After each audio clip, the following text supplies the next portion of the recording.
Before you finalize that ticket, before you set that roster, you need the edge.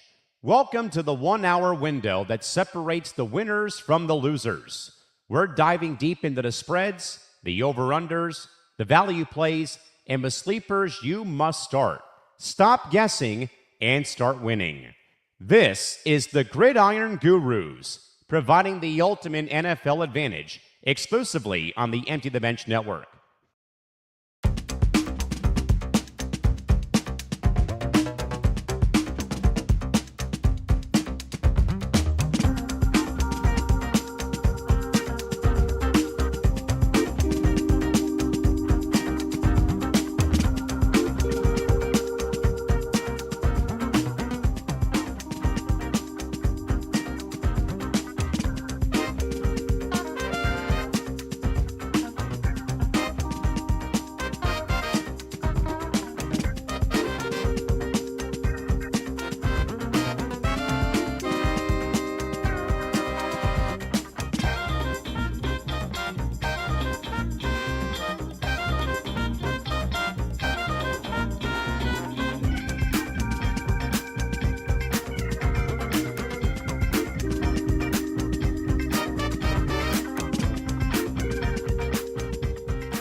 All right, everybody. Welcome back to another episode of Gridiron Gurus here with Grant Winsauer, Van Cruz, and Michael Rapolo. How you guys doing?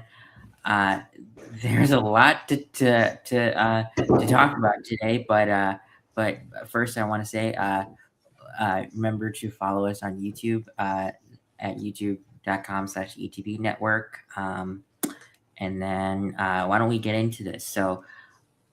Rookie minicamp started today, or well, not started today, but all of the NFL teams now have officially began their rookie minicamps because the new head coaches with new teams got to start early.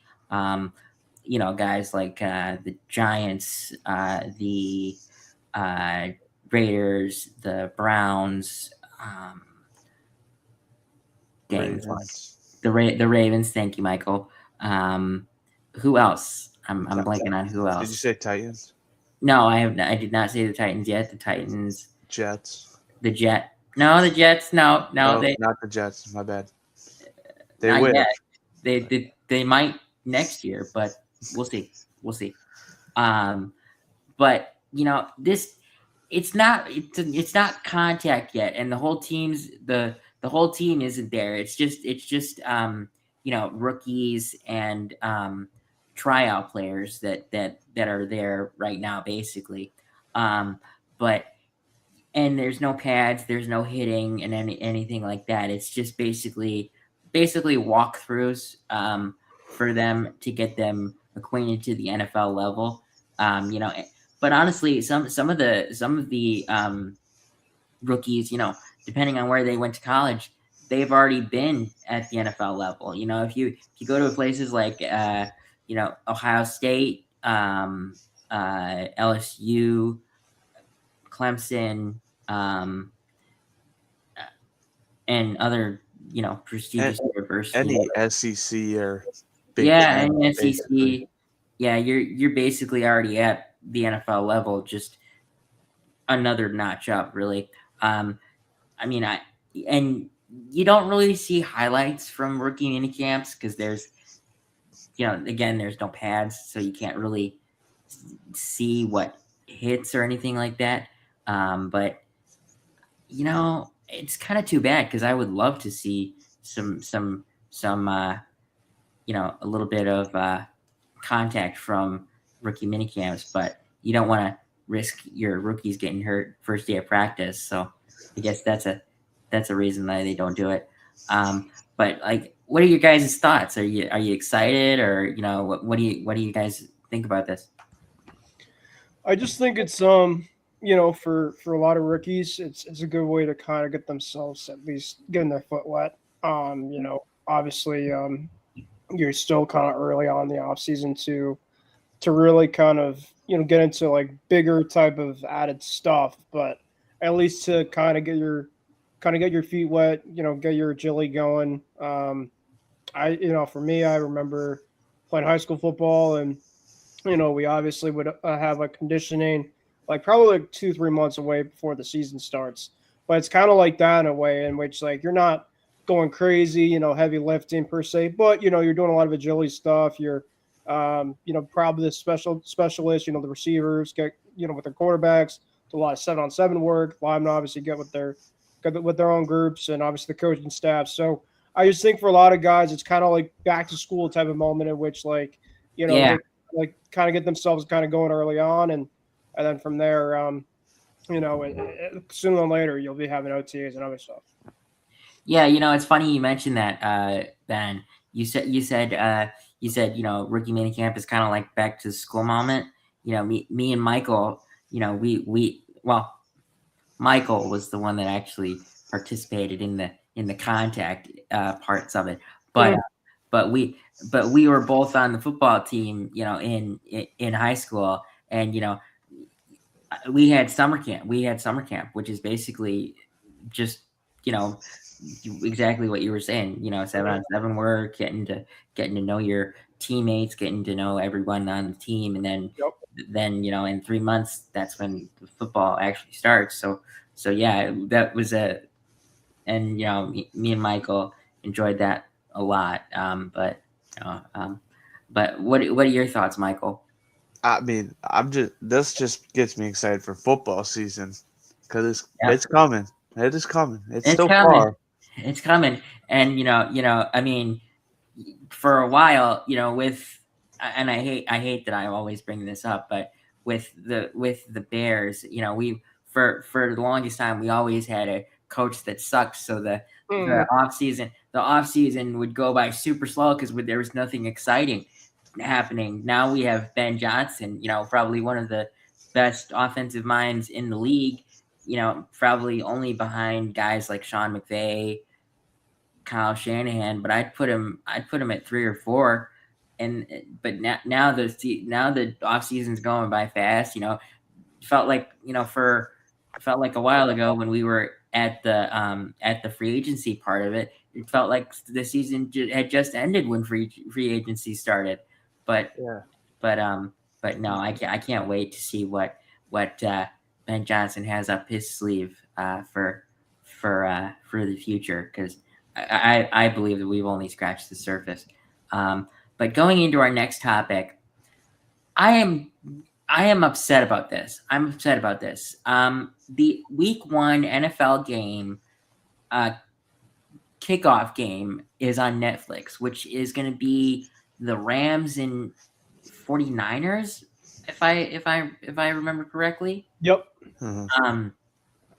Now there is a caveat to this. There will, and I can't believe I'm going to say this, there's going to be a Wednesday night football game. So that's technically not the kickoff game. The kickoff game is the game before that. And I'm going to say it. I think I could give you a prediction for that game. I'll give you a prediction. And I genuinely believe this. I think it's going to be Bears versus Seahawks. The Wednesday game is going to be, I think that it's going to be the Bears versus the Seahawks. And I don't know if that's right, if that's going to be right, but if that's the kickoff game, that's going to be awesome. But let me go into why I'm upset about the NFL having a Week 1 NFL game on Netflix. So I will be back at college when NFL starts. And if the Netflix has a rule or like a thing where if you're not in the household, you cannot watch Netflix. So, and since my TV will not be in the household, I won't be able to watch Netflix. So I want to say something about that.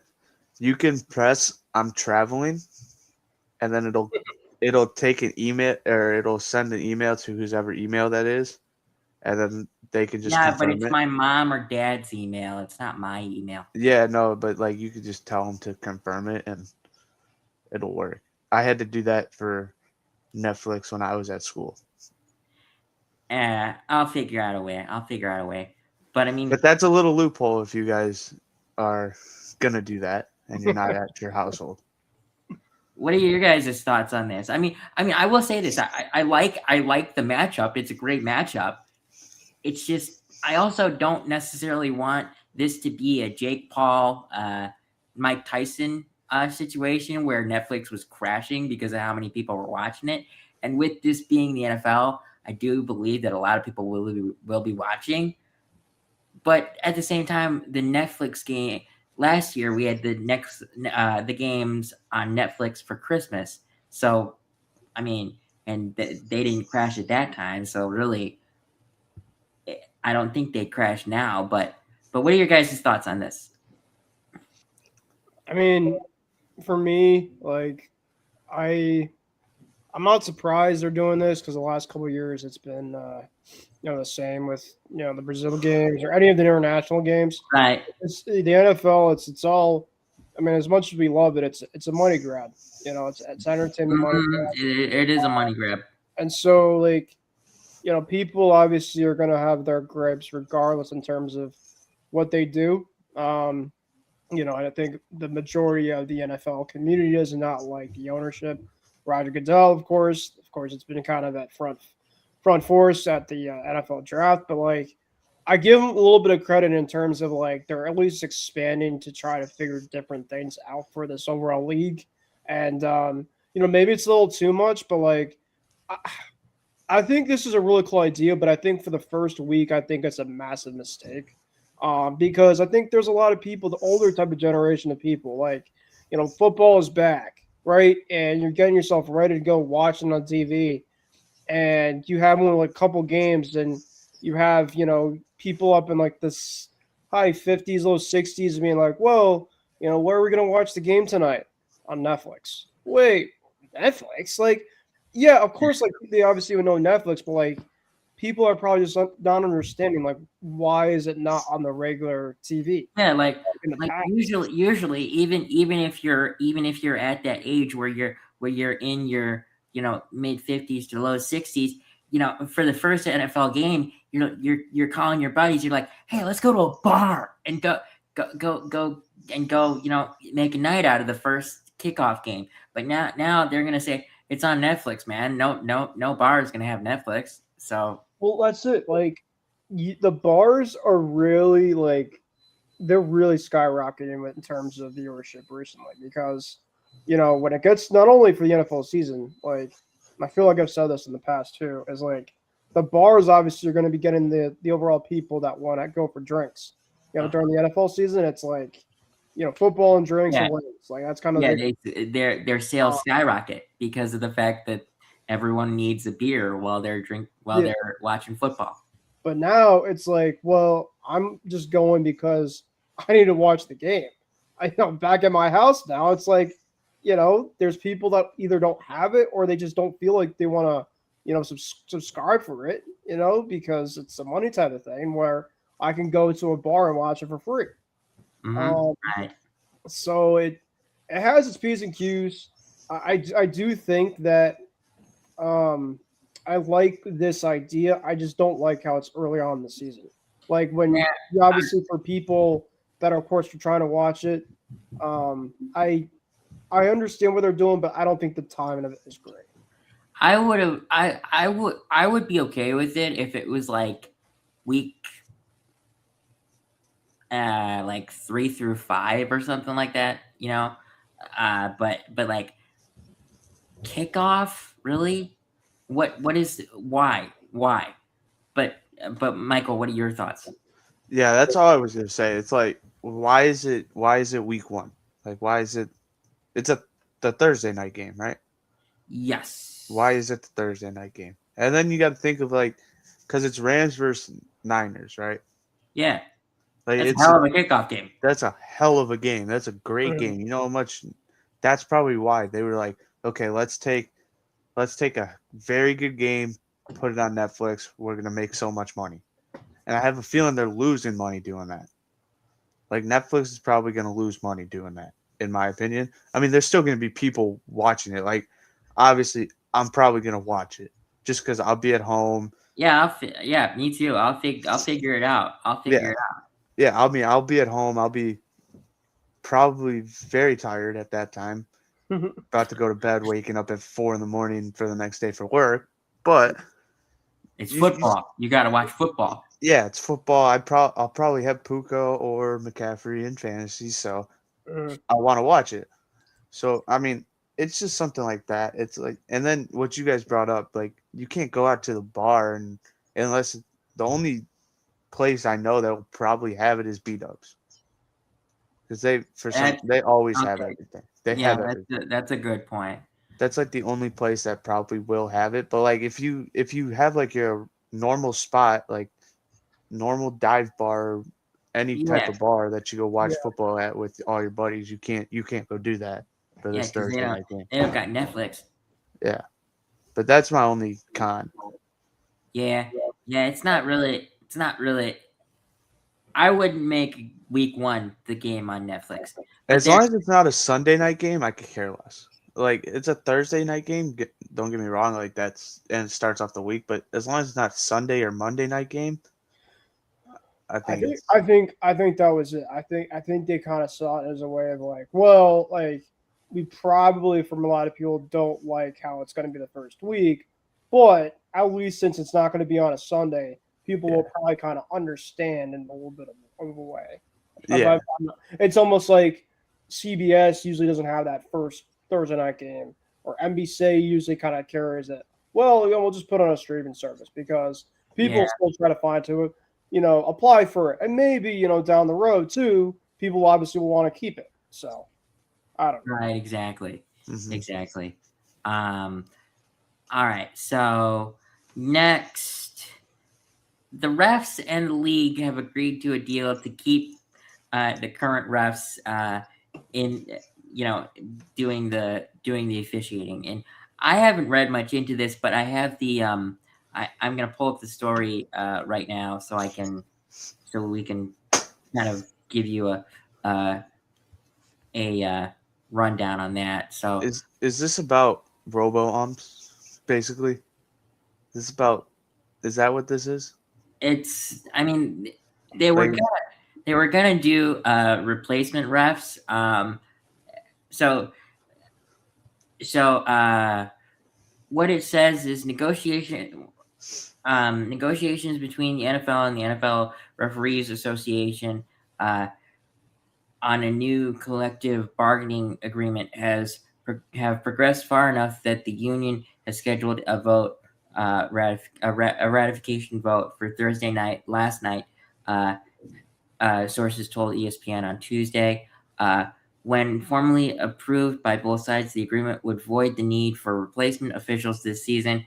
The existing CBA is set to expire May 31st. Specific terms of the agreement were not immediately available. The NFL declined to comment, and the NFLRA did not immediately respond to a request for comment. I saw that it was a 7-year deal. So this is going to go until 2033, I think. I'm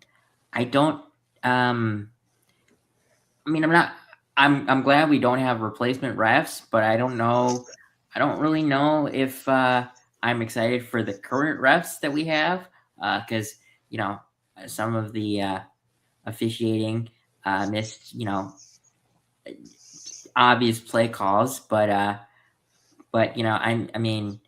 just feel like replacement refs would do a lot worse, so I can't be that too upset about it. But I hope the officiating gets a little bit better. I'm sorry for saying that, but I'm just speaking the truth. What are your guys' thoughts on this? See, okay, I want to go in a little bit on this because me and Ben, we watch baseball. We know the robo-ump type thing. Mm-hmm. Like they just put in the ABS for MLB. They test trialed it in the minors, but I mean, it's good for a sport like that. Don't get me wrong. It's great for the MLB. I like it in the MLB. For other sports like football and basketball, it's not good because there's a lot of stuff in football that is not called, like especially O lineman holding. You can get called for a holding on every single play, Mhm. every single play, and True. that's just gonna make the game so much longer. So these like keeping the refs, having it be a human eye test instead of a robo test, like close calls, like say like the touchdowns getting reviewed. I like that. Like you gotta have like if that's something where we test out like Right. a robo type thing, yes, I like that. But like normal calls like holding and stuff, that's gotta stay with the refs. You can't have a robo do that or a robot. Yeah, because I feel like a robot would call a penalty on every play at that Yeah, point. and then at that point you're playing a 7-hour game of football. Yeah, I mean, and there's no way that red zone would be on for 24 hours. Yeah, exactly. I mean, I love red zone. I love the 7 hours of technically commercial free football, but like, you know, you know, I need to see every game. I don't need to see one. I need to see all of the games that are played, and you have 3 days alluded to football: Thursday night, Sunday, and Monday night. So you gotta make sure that you can fit those things in one day in one day. So Yeah, it's just my argument with this, like if this does happen, it's just gonna make the games way longer than it has to be. yeah, Christy, the idea of a robot officiating scares me. I completely I agree. agree.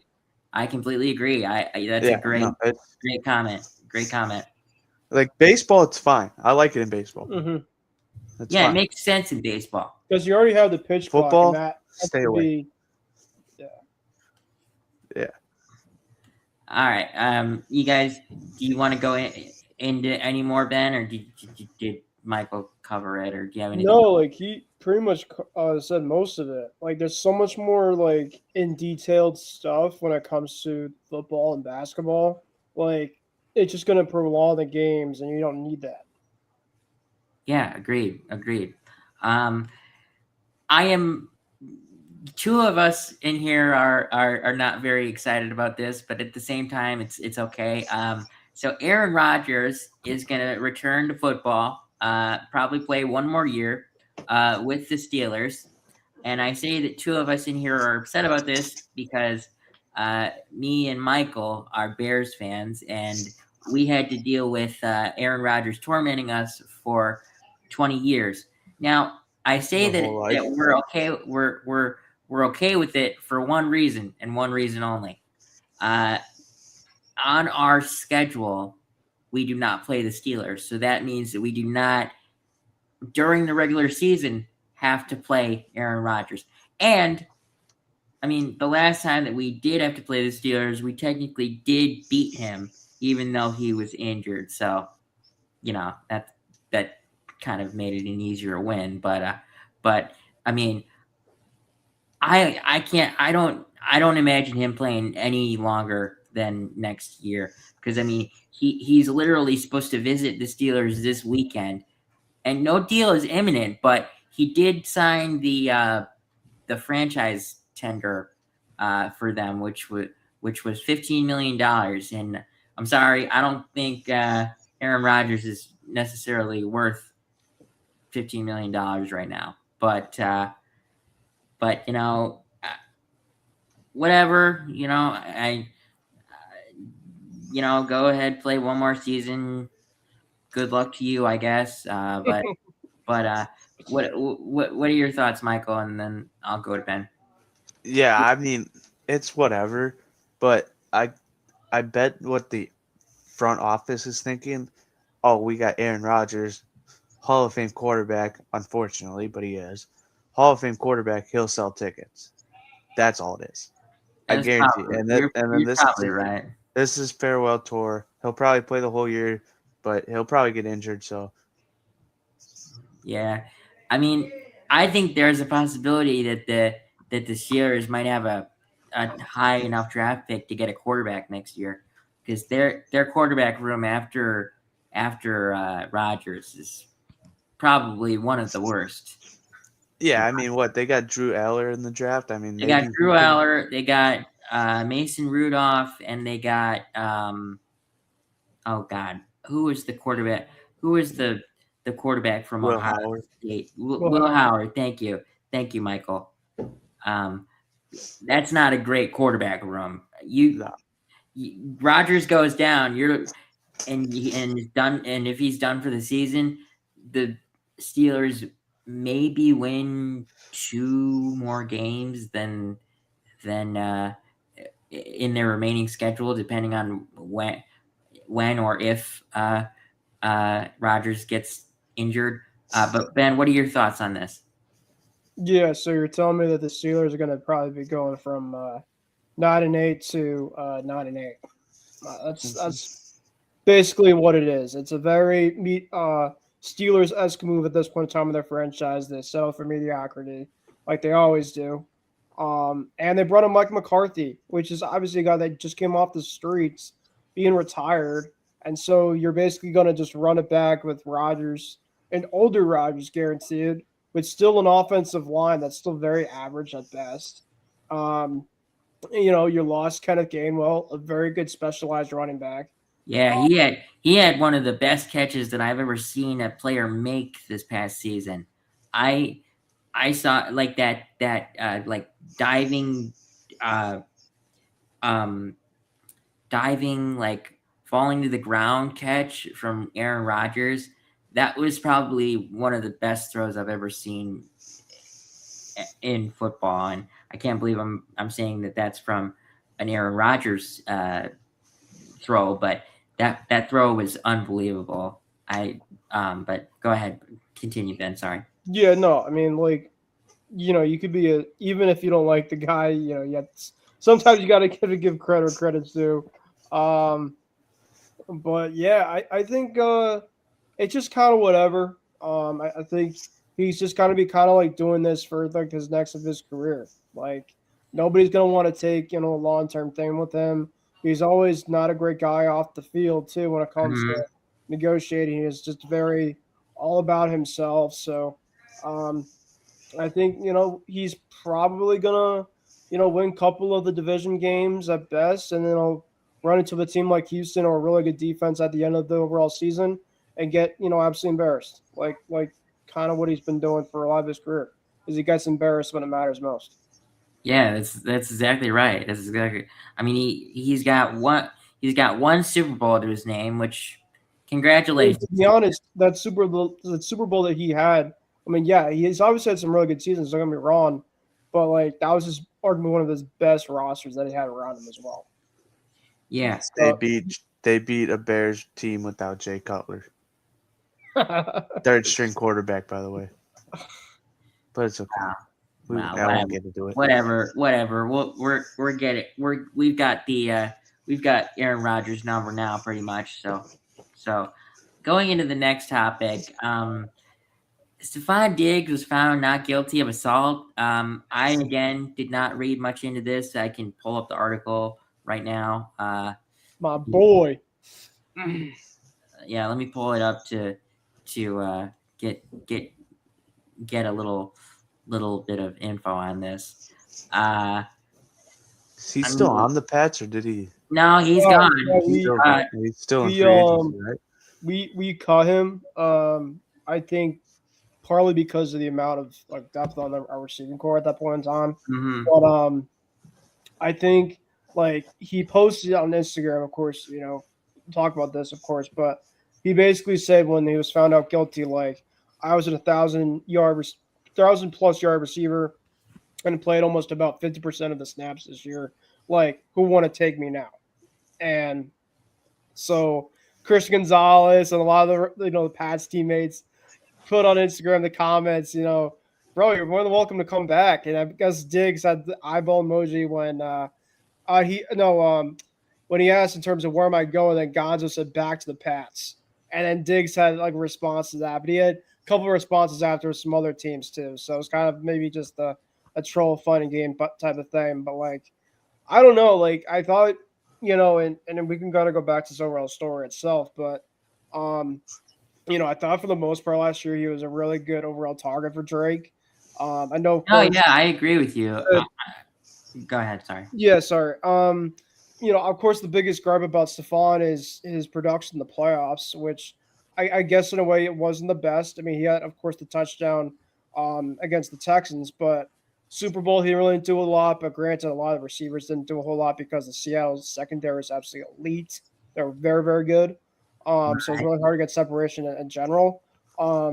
But I mean, he got a touchdown against Houston, and Houston has a very vaunted defense as well too. Yeah, So they it's do have a great defense. Yeah, the Texans have Yeah. a great defense, and honestly, a couple weeks ago, their defense only got better. I mean, they got some good guys to plug in the middle. But let's actually get a little bit of info on this on these charges. The case was centered around encounter at Diggs' home in oh my god, I don't want to say Dedham, but that's how I read it. It's Deedham. I don't know I don't know how to pronounce that. Where Jamelia Adams, a former live-in personal chef who is known as Mila, testified that he slapped and choked her during an argument. Diggs' attorney said the alleged assault never happened and questioned Adams' credibility and whether the dispute was about money, relationship tensions, including a disagreement over a planned trip to Miami, or an alleged assault. Wow, this does not look good for him. I mean, personally, I will admit, I only thought that he was going to be in New England a year, because when he signed with the Patriots, it came out that it was a 3-year, $69 million deal, but after that was released, it was also revealed that the 2 years after the first year were void years. So when you read that, you're like, oh, this is probably just a 1-year rental, And I'm gonna say it, he had a great year for the Pats. It's just my question now is, who's gonna give him another chance? And like what can you expect from him? I don't think you can. I don't think you'll expect the Bills to give him another chance because they traded for DJ Moore. This is the team I have. I've been thinking about this team for a while now. Okay, who is it? I got 2 of them. Well, I'm gonna go 3 actually. Okay. I'm gonna go the Chargers. Okay. Herbert. I think I don't know if Stephon is really a number 1 guy anymore, but I think he's a very good complementary one. Like I think he's a good number 2. I think he could work really, really well with the really, a number 1 that's still like really blossoming. Like look at a guy like him and Ladd. Like I know that Keenan Allen is a versatile, fine receiver, but he's a free agent too. So I'm taking Diggs over Keenan Allen any day of the week. So I think he'd be good in the Chargers. I think another place for him would be the Commanders. I think Commanders. That's actually a good one. I like that. Him with Scary Terry. I think, of course, another thing too about Stephon is he went to play college ball at Maryland. So he could kind of go back home in a way over there. That's true. I didn't think about that. And then kind of a sneaky team. Well, yeah, kind of a sneaky team that I don't see it happening over there, but I could definitely see the overall thing work out is the Giants with Jackson Dart. I think, the Giants, they obviously lost Wandale. I feel like he can kind of have that role where him and kind of in that slot area. You obviously have Malik on the outside. You got Scatterable in the behind. Now it's like, all right, you look at the Giants offense. You got Neighbors, Stephon Diggs, Cam Scatterable. Like, that's a decent core group. Like, they're still trying to progress and stuff. And I feel like a guy like Harbaugh can kind of get him into working out. Like, I feel like Harbaugh has a pretty good overall. Yeah, and maybe all he needs really is just a coach that won't deal with his crap, that'll put him in his place. And I'm gonna say it, out of the three that you mentioned, Ben, Harbaugh just seems like that guy. Like he's a guy that's like, okay, you get in here and you do the work. It's not like we're not giving you, we're not giving you a position. And honestly, at this point, when you sign a contract at this point, you're signing a contract that's like, maybe you're going to be wide receiver 3 type of money, or he has like 10, 12 million right now on the books. And that's why, like, a lot of Patriot fans, there's a Patriots radio guy, of course, this morning, well, Boston radio, but EEI, and basically saying, speculating, after the Diggs, of course, this news, like, now since he's not feeling guilty and he's kind of looking around for teams, people are saying for the Pats is like, screw it. Like, let's get Drake as many guys as possible. You probably move on from K-Shawn and the trade for AJ. You probably right now that and speaking of AJ, we have about 2-3 weeks before he comes to Patriots, so let's go.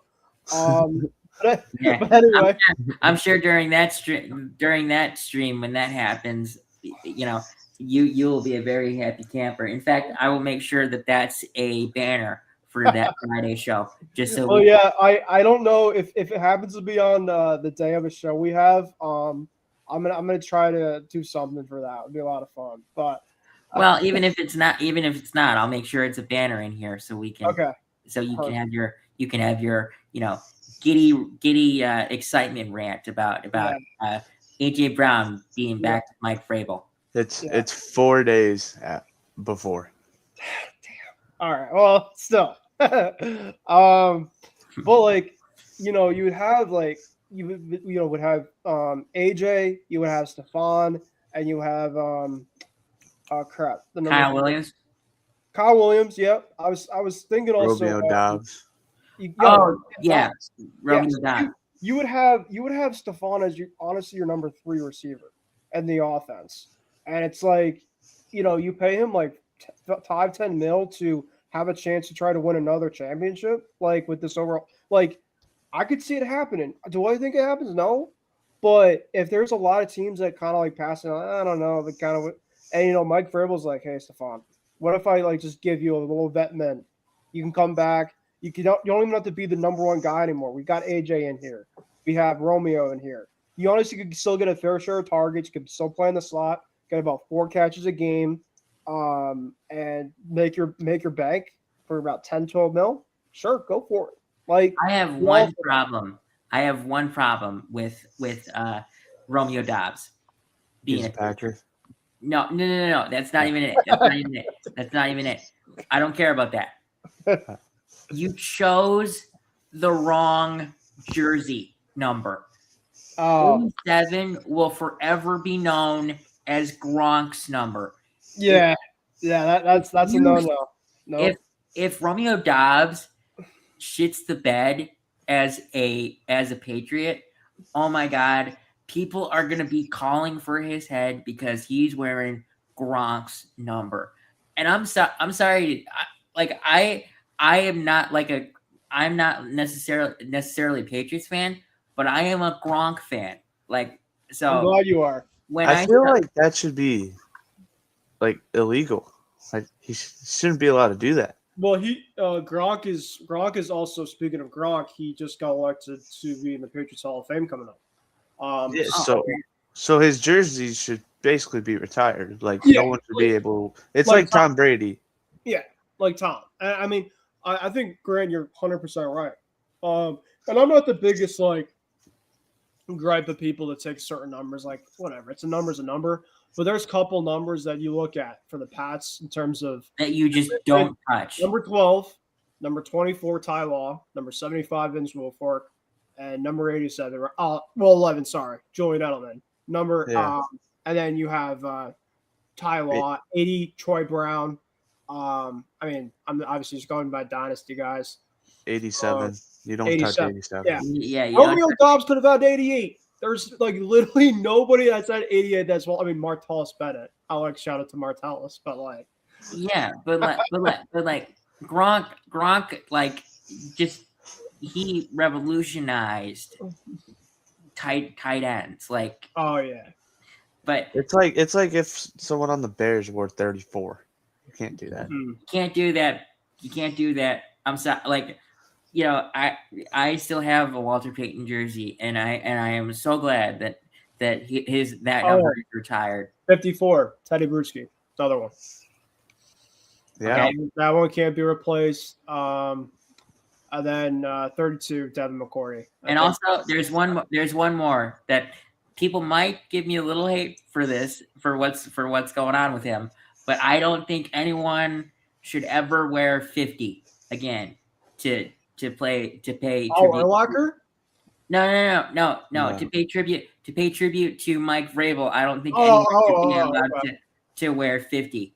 Yeah, no, nobody. I mean, listen. Of course, what's going on, but like, if you take the whole like shit out of the overall way, like, it's still, he should obviously still have 50. Yeah. Yeah, but we kind of got sidetracked there. Sorry about that, but that's just the thing. We're football fanatics, so we kind of we get a little sidetracked. Yeah, we get a little sidetracked. But Michael, do you have any points on this? No, I mean he's not guilty, so that means he's good, so he could play football. He's gonna get, just like every other football player, slap on the wrist, keep playing. Yep. Exactly. I don't know what team he's going to. Would he ever go to the Bengals maybe with Jamar and T. Higgins? That is actually a team that I mean, that's a team that needs a slot. I mean, they need a slot. Right? Like T and Jamar are outside guys. Their slot is Yusivas, and he's decent, but I Not think Stephon is better. Yeah, I'd take Stephon over that guy any day of the week. Mm-hmm. But going into the next topic, so we're not ranting about Stephon Diggs anymore. But we're not ranting about this guy. That was fun. But anyway, get back to this. Russell Wilson is weighing his options with playing another year, and when I say playing, I mean as a backup. He'd sit on the bench or transitioning to TV. Now, it's important that I mention Russell Wilson's options for playing. The team that I know off the top of my head that offered him a contract, the New York Jets. So he wouldn't have to move. He wouldn't have to move. That is a very good point. But between the two, I'm going to TV. I'm going to TV because he could probably get paid more on TV and wouldn't have to worry about most likely a 5-12 record. See, but this is the thing about like these NFL players and players in general, like through all sports, they don't care about record. Like when, like they just want to play the game. Like that's all it is. That's true. I mean, my dad, when he every once in a while he'll tell me he sees something big happen on TV, and he says, man, if I could go back in time and convince myself to be a kicker for a football team, that would be like one of the easiest jobs in the history of football. You go out and kick a football. Well, the thing is, maybe like 5 times a game and get paid millions of dollars for it. Sorry, Ben, what were you saying? I was gonna say you say it could be the easiest job. I don't think it's easy of a job you might think though. Like the easiest job for a football player is probably long snapper. I would think punter. I probably say the easiest job out in terms of the whole entire field is probably the punter, because really for the punter, it's you catch it, you look down at the ball, and you kick it. Yeah, of course you have to worry about hang time, but for the long snappers, you got to really look under in terms of like where you're going to. and then you gotta turn the ball. It's because I was on like specialist units during high school, like, and like I just look at all the people that try to do it. I think I tried it like once or something. Like, it's so uncomfortable. Like, it shouldn't be as uncomfortable as it should be, but like, and then you have the kicker, and it's like, you got to be a bit like a soccer player. You got to like have a lot of just like That's true. picking the ball too. So, like, yeah, I mean, do I think it's easier than probably blocking, 300-pound people? Sure. I'm not disagreeing with you on that, but I also think it's a very vital piece because, special teams is a big part of the game because, of course, it does a lot of different things, including field position.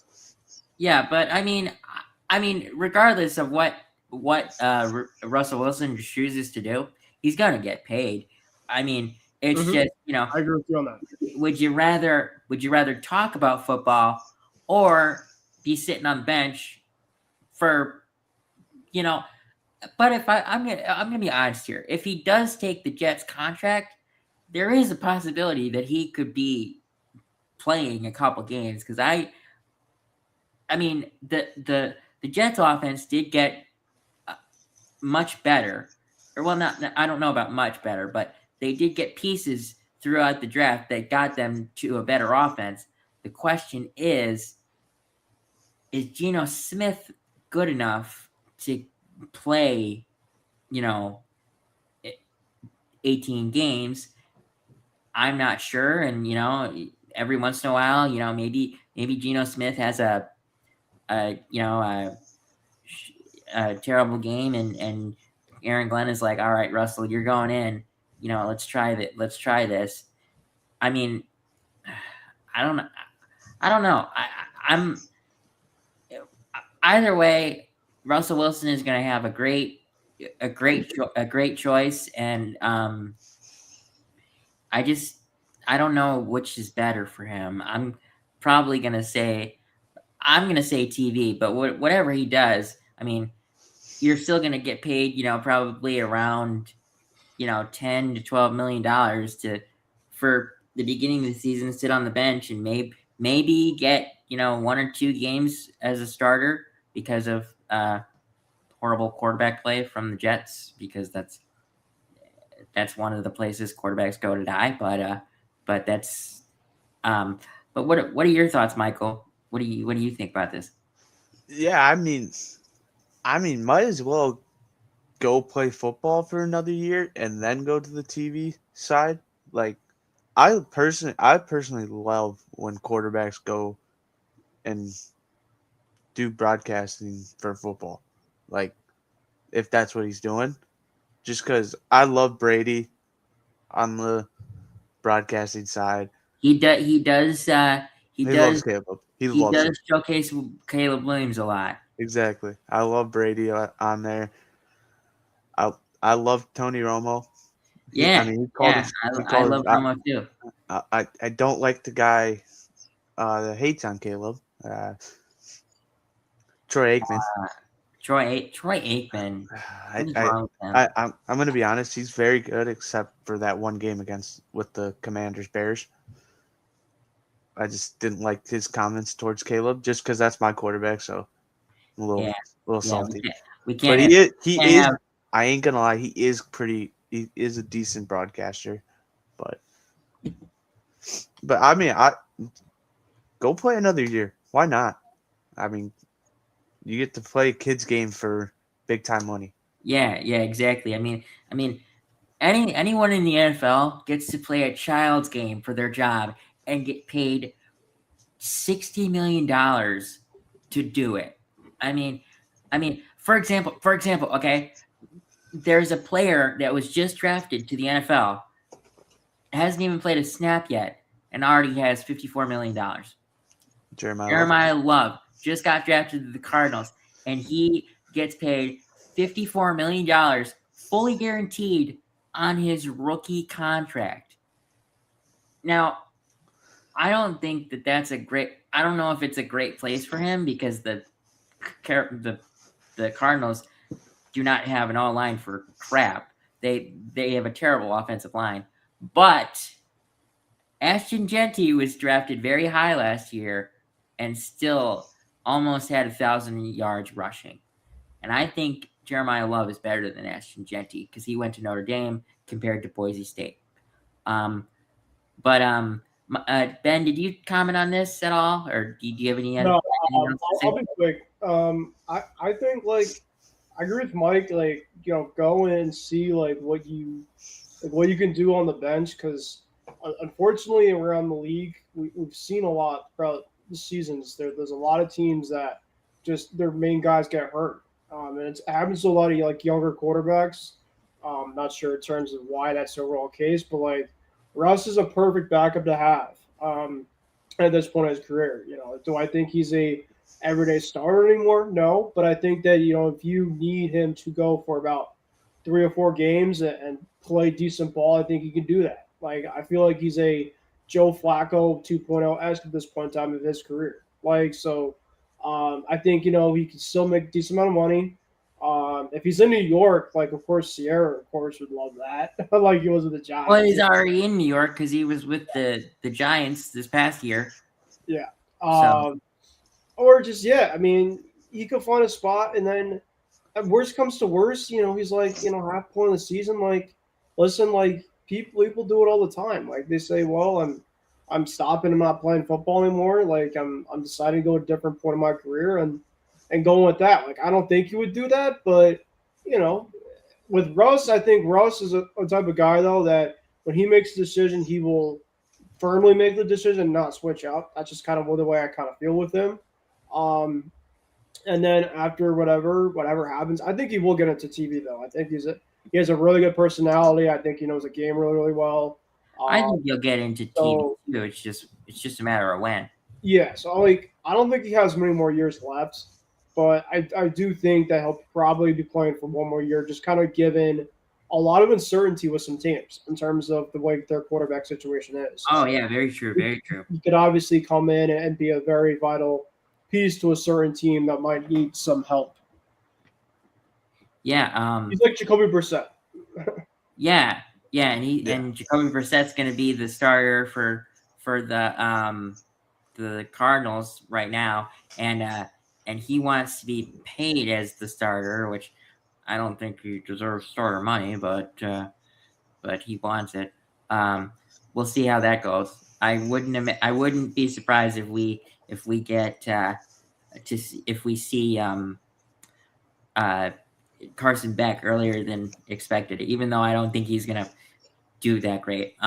But the NFL schedule release is actually it's that we are 6 days from it. It is coming Thursday, May 14th at. I don't know if they announced a time for that, but oh my God, I am super excited for it.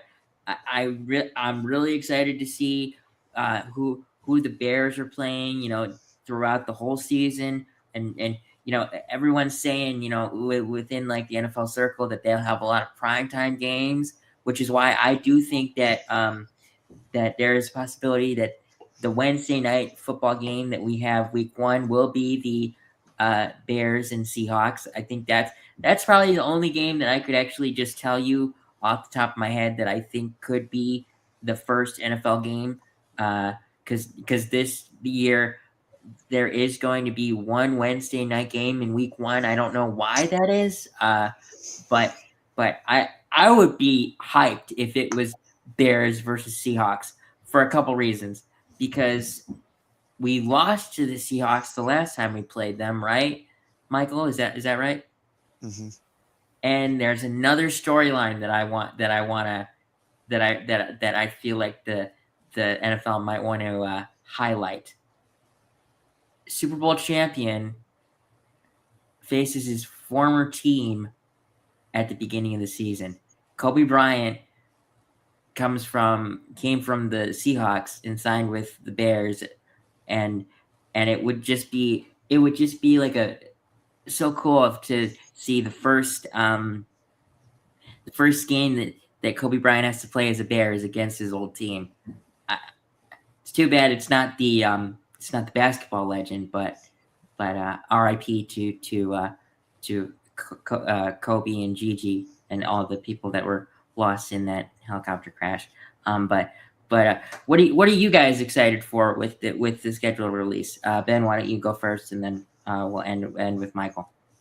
Just seeing like your team just be able to see when they're playing, I think is the biggest awesome part of it. And we will see in terms of like obviously we have a couple of leagues for people too. This is kind of like the draft. There's going to be leaks earlier on throughout the day. I try to not look at Twitter earlier on in the day because you can't do it. It's so hard. Yeah, there's beat reporters that tend to leak the stuff. So I try to kind of stay off my phone the day of schedule day because I don't want to be teased early on. It's physically impossible to do that, honestly, though. That's the hard part. Yeah, but like regardless of the fact, it's just a good time for sure, and definitely looking forward to just seeing when we play. We obviously have a really good schedule this year. We have a lot of good teams on the road, so I'll be curious in terms of seeing how many primetime games we're going, especially since getting the Super Bowl. I think the Super Bowl, being the Super Bowl, you have a little bit of a advantage in terms of like the overall league, of course, wants to see, especially with the Vrabel stuff. I think too. I feel like the NFL is going to be pushing to have us on during primetime a lot more than usual. Kind of like back in I want to say back in like the Brady years in terms of where we had a ton of it, but I think we'll at least probably have at least a Thursday night game, maybe a holiday Thanksgiving game. I think we play the Lions. I'm pretty sure we do. Because we face you guys and we face the Packers. So yeah, we face the Lions. And then a Sunday night game and Monday. I think I can really see us having pretty much almost every single different type of primetime game situation. But we'll see what happens. And just looking at the overall outlook, it's just kind of a good way to kind of start the overall league.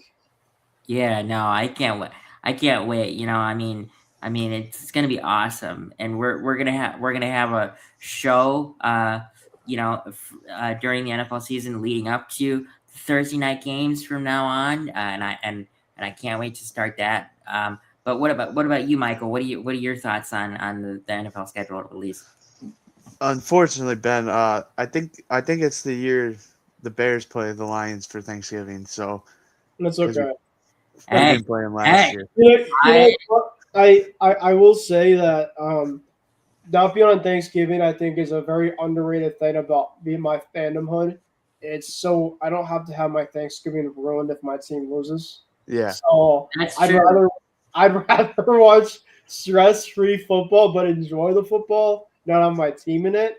Although if my team was going to be in it, I would love to have them be the night game because Thanksgiving is kind of coming to an end. It's like you kind of watch it at that point, whole entire holiday weekend, whole entire weekend off. Yeah. So I don't know. Yeah, if you're watching football on Thanksgiving, like if you're watching the night game, most of the time when it comes to the Thanksgiving dinner, you eat Thanksgiving dinner at 3:00. It's not. Yeah. It's not an actual dinner. You're eating it midday. But Michael, what are your thoughts on the NFL schedule release?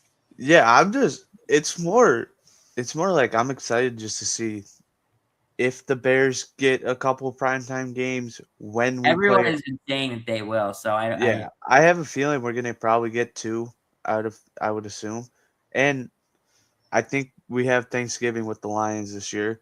You guys had the Black Friday game last year, so I mean, yeah, we had what? You had the Black Friday. The Black Friday game. Mm-hmm. Yes, we did. But and then I'm also looking forward to the weeks we play the Packers. I just don't want it like how it was last year where we went Packers, then Cleveland Packers, right? That's how it went? I think so, 14, 15, 16 or something like that. I just don't want it like that again. But I did see something kind of interesting, though, for the Pats. And in Gillette, they're having a ton of concerts in September. like on the Saturdays. So I think there's gonna be a lot of times where we're gonna be on the road throughout the September because like if it's a big enough concert, you have to be able to you can't be able to put everything, away for Saturday night and get yourself ready for a For Sunday. football, right? Yeah. Well, So here's actually one game that I have circled that I am actually looking very forward to finding out where we play them and when we play them. And actually, it pertains to all three of us. I am looking forward to the matchup between Caleb Williams and Drake May this next season because we do play the Patriots this year, and that's going to be a hell of a matchup. And if that's in Chicago, I'm going to say it. I need to convince my dad that we need to go to that game so maybe we can figure out a way for all three of us to go to get to Chicago and see that game. But we should do a Gridiron Gurus show from there. That'd be sick. that would go so hard, but at the same time, that would be so hard. What if it's like week 8? What if it's like week 18? Like both of them are having MVP years, and the winner of that gets MVP. Like, what if that's like a case? If it's that, you just have to get mics like right here, get someone to film it. Get a guy to film us. And, Exactly. and go. Or from we there. just film it. Boom. that you would could be obviously start. You could start. Asking tailgaters in terms of the experience and stuff like that would be like for our network, brother. That the viewership. We have almost 200 viewers right now. About 200. Yeah, 240. We've got 240. We've got 240 right now. But that's all we have for tonight. I hope you guys enjoyed. Sorry that we went on, a little bit of a roller coaster for some topics, but when you love football like us, it just doesn't stop. It's a roller coaster in itself. So hope you guys enjoyed. Have a wonderful weekend, and we will see you for the schedule released video with the whole network next Thursday at 7:00. Yeah. 7 our time, 8 Eastern. 8 Eastern, yes. So join us for that, and have a wonderful night and a great weekend, everybody. See you. Later.